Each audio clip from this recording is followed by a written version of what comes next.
दोस्तों कुछ समय के बाद एक बहुत ही सहज, दिल को छू लेने वाली और साथ ही साथ समाज को आईना दिखाने वाली और हमें सोचने पे मजबूर करने वाली एक फ़िल्म देखी, जिसका नाम है डाई आखर।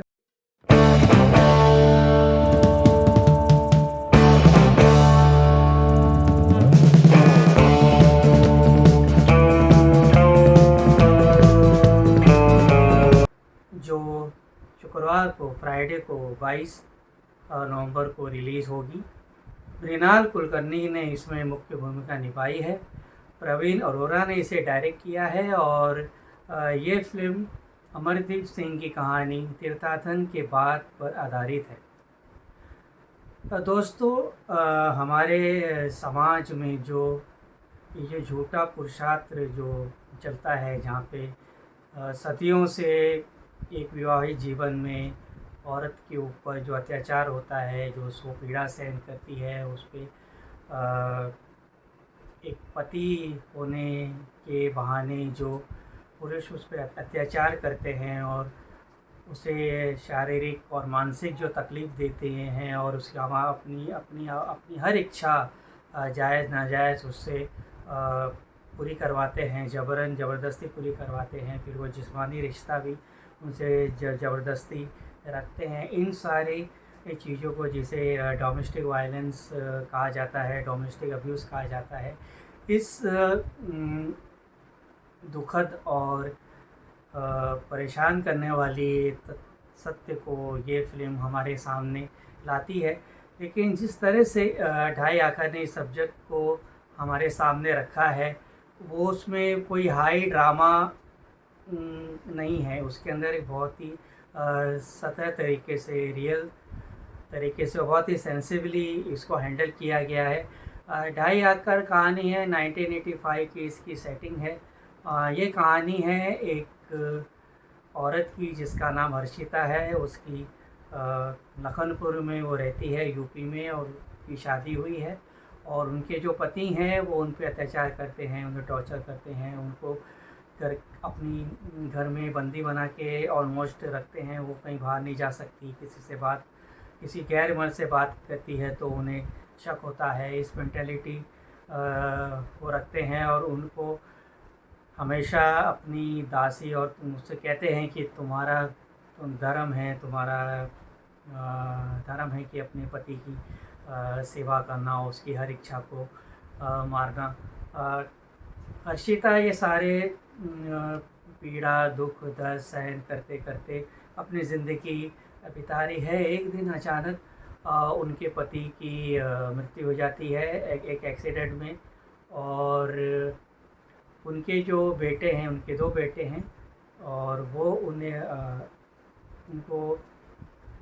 एक कमरे में रख देते हैं ताकि वो पूजा पाठ करें। ज़मीन पे उनको सोना पड़ता है और अपनी ज़िंदगी वो जैसे तैसे बिता रही हैं तब। लेकिन उनकी ज़िंदगी में एक खुशी की एक लौ, एक उम्मीद जगती है जब उनकी छोटी बहू उन्हें मंदिर ले जाने के बाद एक किताब उनको भेंट में देती है। और वो किताब श्रीधर नामक एक लेखक हैं जो पॉपुलर हैं, बहुत अच्छे कवि हैं, उनकी एक किताब वो उनको भेंट में देती हैं। किताब हर्षिता पढ़ती है और उनको लगता है कि ये उनकी ही कहानी उन्होंने लिखी है, उनकी आप बीती वो खुद पढ़ रही हैं। और फिर उनकी जो छोटी बहू है वो उन्हें उत्साहित करती है कि आपको ऐसा लग रहा है तो आप उनको ये बात उनसे जाहिर करें, उनको एक ख़त लिखें। और जैसे तैसे हर्षिता मान जाती हैं, वो उनको खत लिखती हैं और उनके जीवन में खुशी की लहर दोगुनी हो जाती है जब श्रीधर उस खत का जवाब देते हैं। और इसी तरह उन दोनों के बीच में एक बहुत ही खूबसूरत, बहुत ही पवित्र एक रिश्ता दोनों के बीच बनता है। रिश्ता बनता है, पनपता रहता है खतों के द्वारा। और उस खतों में श्रीधर उनसे बार बार उनसे मिलने की, अपने पास आने की बात उनसे कहते रहते हैं। और वो जाना चाहती हैं, पर परिवार और समाज के डर से हर्षिता ये कदम उठा नहीं पाती है। तो उनकी छोटी बहू उनको उत्साहित करती है, उनसे कहती है कि आप तीर्थ यात्रा के बहाने चली जाइए और जाके वापस आ जाइए। तीर्थ के बहाने हर्षिता जाके श्रीधर से मिलती हैं और श्रीधर के साथ वो काफ़ी समय वो साथ में रहते हैं, और उनके बीच में जो अंडरस्टैंडिंग है, जो कंपैशन है, जो एक दूसरे के बीच जो एक मर्द और औरत के बीच जो एक बहुत ही अच्छा पावन पाक रिश्ता हो सकता है, जिसमें एक दूसरे के लिए रिस्पेक्ट है, एक दूसरे की अंडरस्टैंडिंग है, और जिसमें कोई ऐसा स्वार्थ नहीं है और दर्द और खालीपन ने उन्हें जोड़ा है। ये बहुत ही खूबसूरती से इस रिश्ते को दिखाया गया है, और वहाँ पे अर्शिता को ऐसा लगता है कि उसे एक नया जीवन मिला है। पर अर्शिता के घर में उनके दोनों जो बेटे हैं, विनीत और रंजीत, उनको इस बात का पता चल जाता है, और वो ठान लेते हैं कि जब उनकी माँ वापस आएगी तो उनको वो सबक सिखाएंगे। दकियानुसी सोच वाले इस घर में उनके बेटे ने भी उन्हीं के पिता की जो सोच है उसी को अपनाया है। और जब अर्शिता वापस अपने घर आती है, तब वो एक नई हर्षिता होती है, उसके अंदर एक कॉन्फिडेंट होता है, उसके अंदर हिम्मत होती है जो उसे प्यार से मिलती है श्रीधर के पार से। किस तरह से हर्षिता इस सोच को, ये जो मेल प्रधान जो एक झूठे पुरुषार्थ का जो एक चलता रहा है हमारे समाज में, जहाँ पे औरतों को दबाया जाता है, उन पे अत्याचार किया जाता है, और ख़ास करके शादीशुदा घरों में एक पति अपनी पत्नी पर पूरा हक जमाता है, और उसको उसकी सारी इच्छाएं जाए ना जाए पूरी करनी पड़ती हैं। उस बात को उजागर जिस तरह से फिल्म करती है, और जिस तरह से हर्षिता इन सब चीज़ों से किस तरह से वो लड़ती है, और वो इस फिल्म में बहुत ही खूबसूरती से बिना शोर शराबे के, बिना हाई मेलो ड्रामा के बहुत ही रियलिस्टिक तरह से, सतह तरह से और सेंसिबली दिखाया गया है। दाद देनी होगी प्रवीण अरोरा के, उन्हें इस तरह के सब्जेक्ट को उन्होंने इस तरह से पेश करने की कोशिश की। ऐसा नहीं है कि डोमेस्टिक अब्यूज़ पे फिल्में नहीं बनी हैं, बहुत सी फिल्में बनी हैं, बहुत सी उम्दा फिल्में बनी हैं, लिस्ट बहुत लंबी है, इंटरनेशनल फिल्में कितनी हैं, लेकिन एक पेशकश का जो तरीका होता है, बहुत ही सिंपली, एकदम सिंपल तरीके से इसे दिखाया गया है। एक नॉस्टैल्जिया भी साथ में चलता है। कभी कभी ऐसा लगता है कि शायद किसी बासु चटर्जी की कोई फिल्म आप देख रहे हैं। और जो साथ ही साथ इसकी जो सबसे बड़ी खूबसूरती ये है कि इसमें जो रिश्ता श्रीधर और मृणाल कुलकर्णी के बीच, जो हर्षिता के बीच जो रिश्ता दिखाया गया है, वो बहुत ही खूबसूरत है। और ऐसे रिश्ते बहुत थोड़ा सा स्वप्न जैसा, एक ड्रीम जैसा लगता है, पर उसके अंदर जो एहसास है, जो उसकी जो फीलिंग है, वो बहुत ही दिल को छू लेने वाली है, बहुत ही कर्णप्रिय वो फीलिंग आपको लगती है। जो मैसेज है इस फिल्म का वो पूरा पहुंचता है बहुत ही अच्छी तरीके से। जो दर्शक हैं, जो इस तरह की फिल्में पसंद करते हैं, उन तक पहुंचता है। औरतों को खासकर ये फिल्म देखनी चाहिए। छोटी फिल्म है, लेकिन इसकी जो सोच है, इसकी जो बात है, इसका जो मुद्दा है, वो बहुत बड़ा है। अब इसकी दूसरी जो सबसे बड़ी हाईलाइट है वो इसकी परफॉर्मेंस है। जो काम निकाला गया है, मृणाल कुलकर्णी ने बहुत ही उम्दा काम किया है।